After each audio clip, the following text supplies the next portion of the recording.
کیا وہ ان 3 سوالوں کا جواب دے پایا ہے؟ کہاں دے سکے گا؟ اگر وہ سچا ہوتا تو دیتا نا۔ نہیں، اس نے نہ صرف ان سوالوں کا جواب دیا ہے بلکہ سب کچھ کھول کر رکھ دیا ہے۔ اسی لیے میں نے پہلے کہا تھا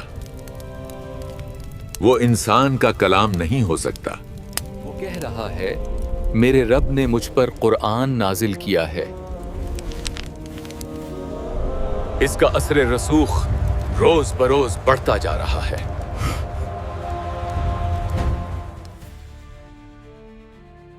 یہ ہے سورۃ الکہف کی داستان۔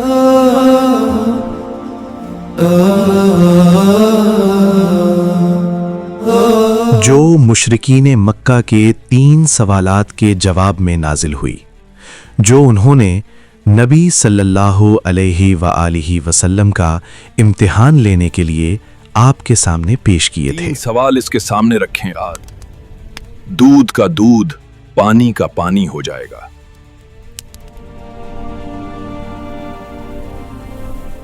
ہوا یوں کہ اہل مکہ نے آپ صلی اللہ علیہ وسلم کو روکنے کے لیے کئی حربے استعمال کیے، جیسے کہ تضحیک، استہزاء، الزامات، سب و شتم، جھوٹے پروپیگنڈے وغیرہ، مگر ناکام رہے۔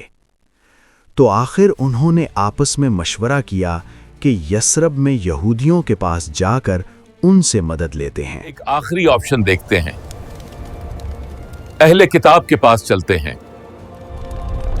لہٰذا ان میں سے کچھ لوگوں کو یثرب یعنی مدینہ بھیج دیا گیا۔ وہاں پہنچ کر بعض یہودی علماء سے ملاقات کی اور کہا،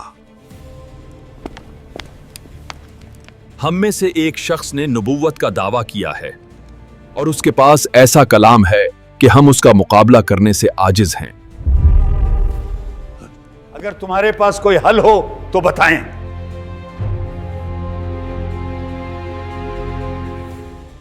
بتائیں اس کا مقابلہ کیسے کیا جائے۔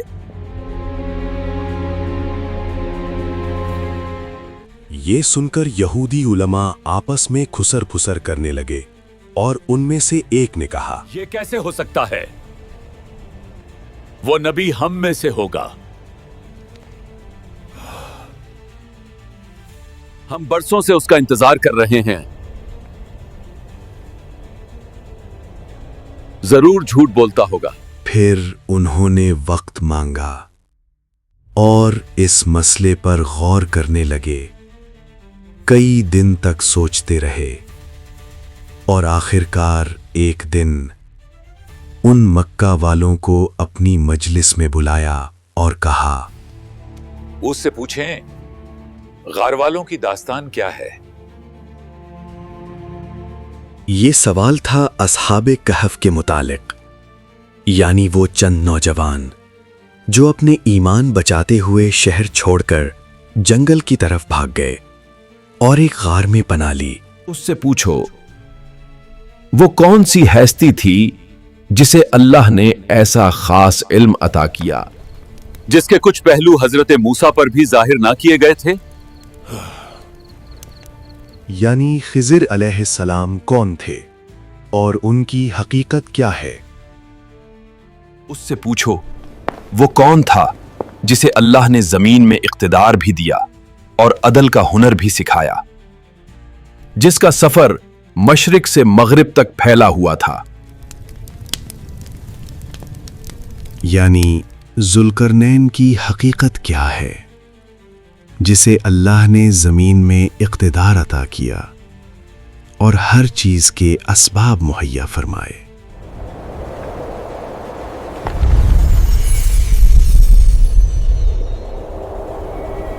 یہ تینوں قصے عیسائیوں اور یہودیوں کی تاریخ سے متعلق تھے۔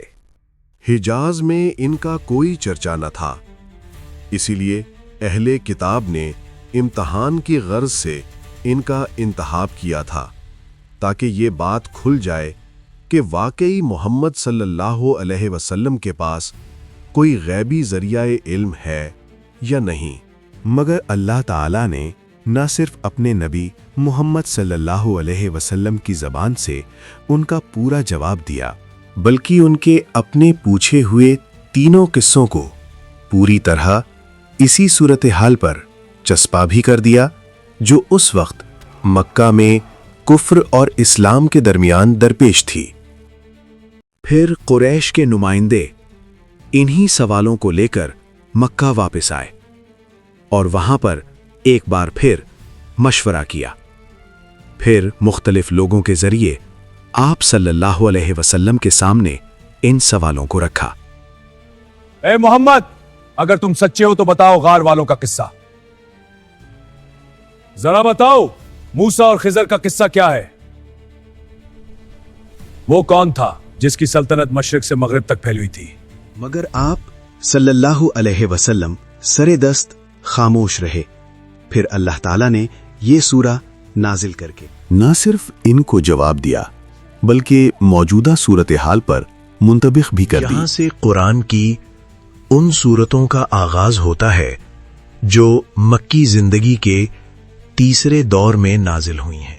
मक्की जिंदगी को मुफस्सिरीन ने 4 बड़े अदवार में तकसीम किया है। पहला दौर आगाज़े बैसत से लेकर ऐलाने नबूवत तक, तकरीबन 3 साल, जिसमें दावत खुफिया तरीके से खास आदमियों को दी जा रही थी। दूसरा दौर ऐलाने नबूवत से लेकर आजमाइश के आगाज तक, तकरीबन 2 साल, जिसमें पहले मुखालिफत शुरू हुई, फिर उसने मुजाहिमत की शक्ल इख्तियार की, फिर तज़हीक, इस्तेहज़ा, इल्ज़ामात, सबो शतम, झूठे प्रोपेगेंडे और मुखालिफाना जत्थाबंदी तक नौबत पहुंची।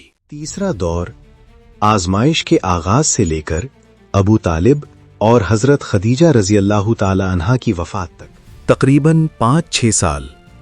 इसमें मुखालिफत इंतहाई शिद्दत इख्तियार करती चली गई। बहुत से मुसलमान कुफ़ारे मक्का के जुल्म सितम से तंग आकर हबशा की तरफ हिजरत कर गए।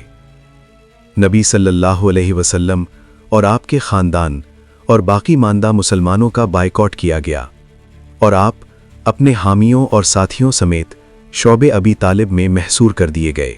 उस दौर में सूरतुल कहफ का नाजिल होना दरअसल ईमान, सब्र और अल्लाह की हिकमत का ऐलान है। असहाबे कहफ के किस्से में पैगाम है कि हालात जैसे भी हों, ईमान का समझौता नहीं करना। और यही किस्सा आखिरत की सच्चाई की दलील भी है। जिस रब ने उन्हें दोबारा उठाया वो सबको दोबारा उठा सकता है। फिर दुनिया की हकीकत बयान की गई। दौलत, ताकत और सरदारी आर्जी हैं। दौलत, ताकत और सरदारी आर्जी हैं। असल जिंदगी आखिरत की जिंदगी है। नबी सल्लल्लाहु अलैहि वसल्लम को हिदायत दी गई कि जालिमों से मुसालिहत न करें और गरीब अहले ईमान को नज़रअंदाज न करें। मूसा और खिज़र अलैहिस्सलाम का वाक़या ये सिखाता है कि हर काम के पीछे अल्लाह की एक हिकमत होती है, चाहे वो हमें समझ ना आए। और आखिर में ज़ुल्करनैन इक़्तिदार के उरूज पर और साथ आजिज़ी भी।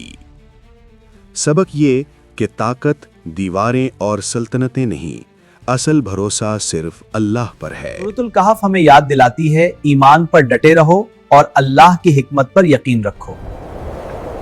ताकत, हथियार, फौज और सल्तनतें नहीं, असल कामयाबी अल्लाह पर भरोसा करने में है।